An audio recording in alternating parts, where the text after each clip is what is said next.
Señoras y señores, y continuamos como lo hemos venido haciendo periódicamente aquí en el programa con el ciclo de salud cardiovascular. No solo hablamos del corazón, sino de todo el sistema vascular. Hoy vamos a meternos en el mundo de los aneurismas de aorta, que es la principal arteria del cuerpo. Bueno, cómo se detectan, cuánto ha cambiado tratamientos, en fin, vamos a saber más sobre eso. Viene desde el INSI, que es el Instituto de Cardiología Intervencionista de Casa de Galicia. Hoy nos acerca el INSI al doctor Alejandro Esperón, que llega una vez más aquí con nosotros para compartir su conocimiento. Es profesor de cirugía vascular e intervencionista vascular periférico en el Instituto de Diagnóstico y Terapéutica Endovascular, el IDITE, justamente de Casa de Galicia. Doctor, ¿qué tal? Un gusto recibirlo de nuevo. Bueno, un gusto estar por acá de nuevo con ustedes. Vamos a empezar por el principio, porque en definitiva estamos hablando de temas médicos y muchas veces no tenemos por qué estar familiarizados con determinados conceptos, como es mi caso, por ejemplo. ¿Qué es el aneurisma de aorta?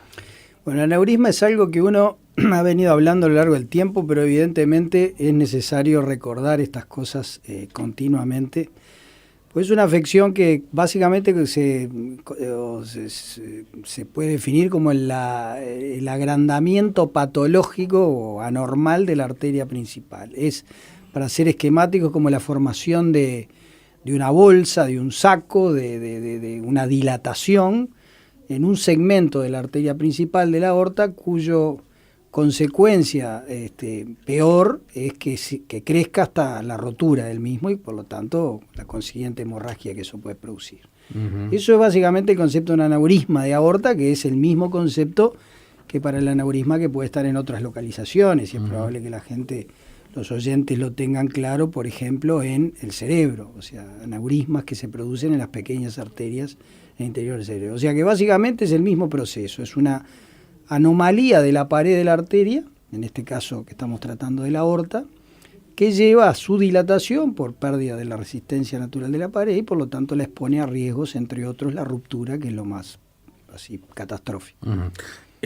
Ese momento es el último, hay todo un proceso anterior, digamos. Claro, ¿no? Ese es el gran desafío del aneurisma, o sea, uno tiene que recordar acá que, entre otras personas, Alberto Einstein murió de aneurisma. O sea, si uno mira dentro de la historia, hay grandes personajes de la historia, famosos, que han muerto de aneurisma. Uh-huh. Y el problema del aneurisma que la mejor manera de tratarlo es cuando no ha generado ninguna manifestación.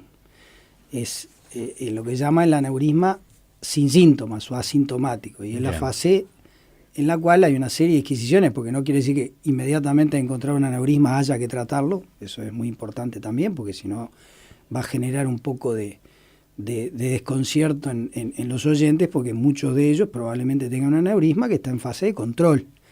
Ese aneurisma en fase de control puede mantenerse quieto toda su vida o puede crecer. Y en función de su patrón, tanto de tamaño como de crecimiento, el médico tratante, o sea, el cirujano vascular, quien es el que tiene a cargo el tratamiento de estas patologías, va a tomar decisiones. Bien, ¿cuáles son los síntomas? El síntoma del aneurisma que empieza a sufrir es el dolor abdominal.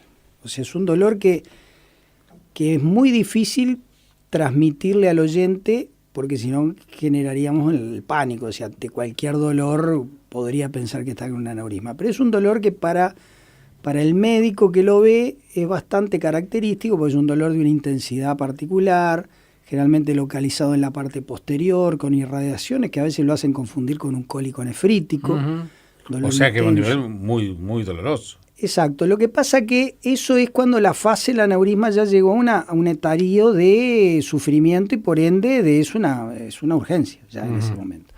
Pero en otras circunstancias... ¿Cuánto tiempo pasó para llegar a eso? Y bueno, eso es muy difícil de saber, porque como yo le decía, hay personas que tienen aneurisma y nunca se van a enterar y van a morir de vejez y no se van a enterar. Y sin embargo hay otros relativamente jóvenes que se desarrolla el aneurisma y uno... Es más, hay momentos o hay situaciones que uno tiene un paciente con un aneurisma pequeño, generalmente, para que la gente tenga idea, el límite que uno considera como de peligro en un aneurisma, en una persona estándar, porque hay que ver también, no es lo mismo una persona de 2 metros que una persona de 1,50 m, es más o menos los 50-55 milímetros, un poquito menos para la mujer, un poquito más para el hombre. Medio centímetro. 55 milímetros, 5 centímetros y medio. 5 centímetros y medio, muy chiquito.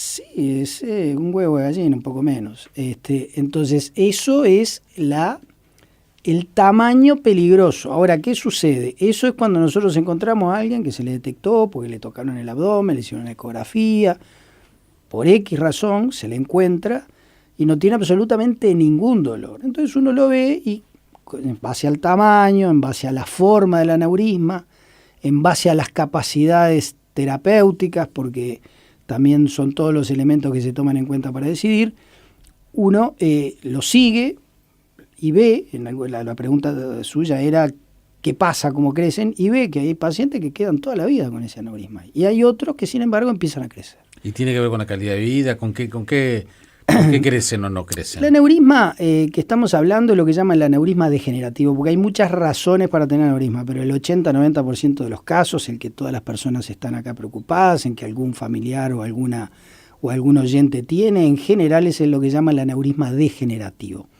que antes se le atribuía a la misma patología aterosclerótica. ¿Por qué? Porque es muy frecuente que se asocie una aterosclerosis con el aneurisma. Hoy se sabe que no son exactamente lo mismo, que se sabe que hasta tienen su componente genético, o sea, malformación del tejido elástico de la pared de la arteria, que va debilitándolo.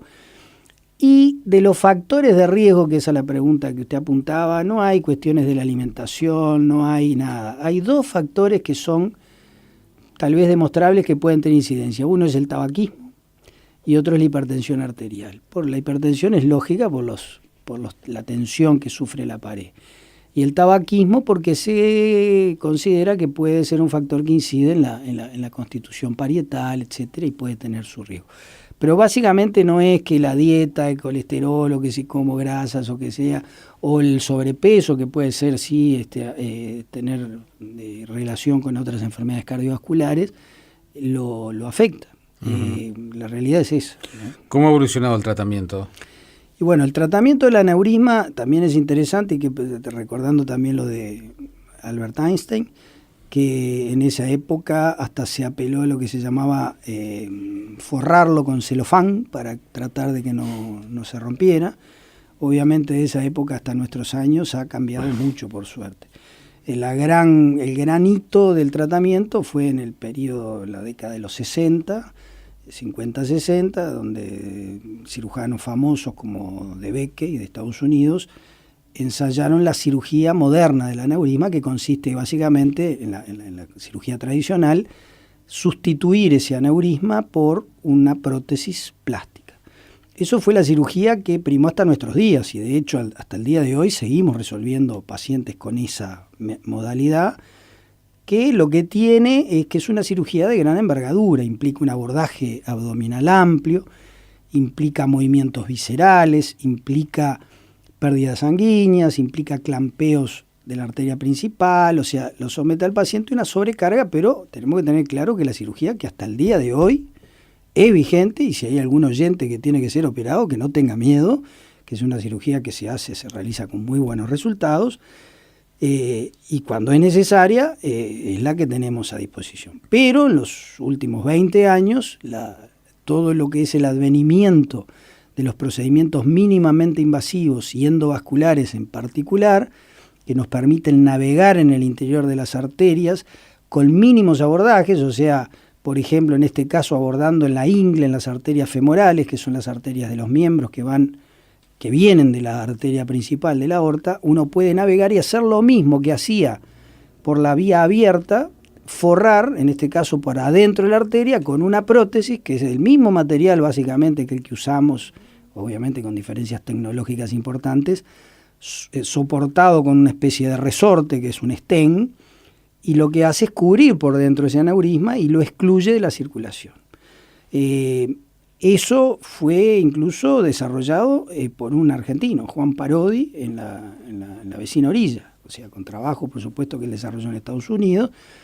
Tienen sus antecedentes en Volodós, un cirujano ruso, pero claro, con razones de estar del otro lado de la cortina de hierro y eso, también toda esa información llegaba en otras etapas, pero básicamente el doctor Juan Parodi fue el que prodigó este método y se conoce como el procedimiento de Parodi. Es el que se llama tratamiento endovascular. Endovascular, es lo que hoy conocemos como endoprótesis, porque justamente... Endoprótesis aórtica. Exactamente, porque lo que nosotros usamos, prótesis es sustituto, ¿verdad? Sí, claro. Endo porque va en el interior de las arterias. ¿Y cómo se decide cuál es el tratamiento, la técnica para cada tratamiento? En primer lugar, como todo, esta es una enfermedad de baja, o sea, si bien es algo frecuente, no es vamos a calcular que más o menos habrán unos 200, 300 pacientes anuales que están siendo tratados de esta manera, y debe haber una cantidad bastante mayor de pacientes que están o no saben que tienen la enfermedad, o saben y son seguidos y no tienen indicación. Cuando el cirujano vascular, que es el que tiene los conocimientos para tomar esta decisión, elige el tratamiento, se basa básicamente en factores, por un lado, de indicación de tratamiento, como decíamos, donde el tamaño del aneurisma es un elemento fundamental, o la velocidad de crecimiento, aunque no llegue al tamaño requerido, si está creciendo rápidamente hay que tratarlo, y por otro lado, por las condiciones del paciente. Porque ustedes no se olviden que cuando nosotros tratamos un aneurisma asintomático, en realidad estamos haciendo una cirugía profiláctica de algo que no ocurrió. Es como muchas cosas, ¿verdad?, que hacemos en cirugía vascular, como la carótida muchas veces. Entonces, lo que nosotros tenemos que poner en una balanza de los riesgos del procedimiento que le ofrecemos versus los riesgos de no hacerle nada. Y nosotros nos manejamos con estadísticas. Sabemos si el aneurisma es más grande que tanto, tiene chance de tanto de romperse, pero está basado en estadísticas, y muchas veces estadísticas no nacionales. O sea, entonces la decisión muchas veces es, como yo le llamo, el arte de la medicina, porque uno puede leer libros, puede estudiar, pero a veces el olfato, la clínica, el ver el paciente, la intuición. Entonces hay elementos objetivos: si el enfermo tiene alto riesgo cardíaco, si tiene un neoplasma, si tiene algo que va a poner en riesgo su vida antes que el aneurisma, vamos a dejarlo quieto. Pero vamos a suponer que el enfermo tiene indicación y está en buenas condiciones. Entonces ahí la decisión de qué técnica emplear, si abierta o endovascular, se basa en las condiciones anatómicas. ¿Y qué quiere decir esto? Si el enfermo tiene buenas condiciones anatómicas para la reparación por vía endovascular, optamos hoy por la vía endovascular. Uh-huh. Si no las tiene, optamos hoy por la vía quirúrgica. Esto hablando en, por suerte, la gran mayoría de los aneurismas de aorta abdominal que son infrarrenales, o sea, están abajo de los riñones, que son el 60, 70, 80%. Pero queda un pequeño porcentaje que son de resolución extremadamente compleja, que requieren procedimientos tanto quirúrgicos como endovasculares de altísima complejidad, que incluso en el mundo hay contados lugares que lo puedan resolver. Entonces eso nos generan un desafío muy importante, y ahí se extrema el olfato o el arte del médico de decir, bueno, ¿cuál es lo mejor para ese paciente? Que obviamente se va a hacer en conversación con el paciente y con la familia. Uh-huh. Doctor, ahora el Fondo Nacional de Recursos atiende esta técnica. Después de mucho batallar por esto, se logró que, lamentablemente, solo la endoprótesis, pero todos los procedimientos endovasculares en general que ustedes acá han hablado, uh-huh, la angioplastia coronaria y eso, que está amparada por el Fondo Nacional de Recursos, nosotros hacemos las mismas técnicas en otras partes de las arterias que no están cubiertas por el fondo.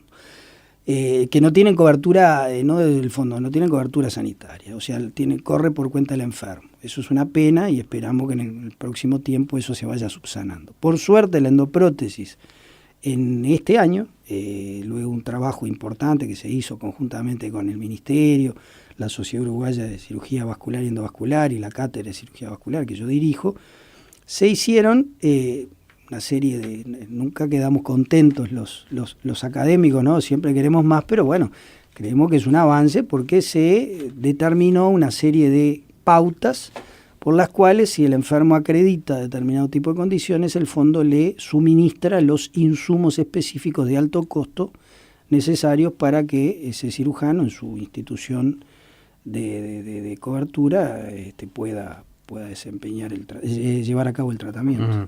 Y ahí el fondo es el que decide, digamos. Entonces el fondo tiene un sistema muy estricto de valoración y también de seguimiento. y lo somete a una serie de exigencias, de las cuales nosotros debemos cumplir con una serie de requisitos administrativos y de diagnósticos, exámenes, imágenes tomográficas, y bueno, el fondo tiene un sistema de evaluación y un ateneo en el cual, bueno, si entra dentro de la pauta adecuada del fondo, ahí se autoriza. Muy bien, toda esta información la pueden encontrar en las diferentes vías de comunicación que tiene el INSI, que es www.insi.uy, también en Facebook, además las consultas al 23 55 55 55, es muy fácil el teléfono, 23 55 55 55, allí es el Instituto de Diagnóstico justamente y terapéutica endovascular que dirige allí en Casa de Galicia el doctor Alejandro Esperón, todo en el marco del Instituto de Cardiología Intervencionista de Casa de Galicia. Doctor, gracias por haber venido, ha sido un gusto recibirlo. Muchas gracias a ustedes. Por favor.